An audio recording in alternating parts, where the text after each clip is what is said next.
Hello, and welcome to Udemy's How to Create a Udemy for Business course. My name is Erin Adams, and I'll be guiding you through the process of distilling your expertise into a well-crafted online course for your business needs. All course creation functionality is fully included in your Udemy for Business subscription, so you already have everything you need to jump in. Sound exciting? Let's get started. First things first, congratulations! Creating an online course for your company is a bold step, and you are among a group of pioneers that are innovating with e-learning inside of corporate walls. That said, you are certainly not alone in that journey.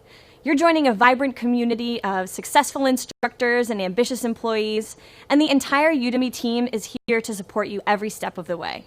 This how-to course will cover a range of subjects aimed to help you create the best online course for your company's needs. One that fits your topic, speaks to your target audience, and is optimized for Udemy's online learning platform.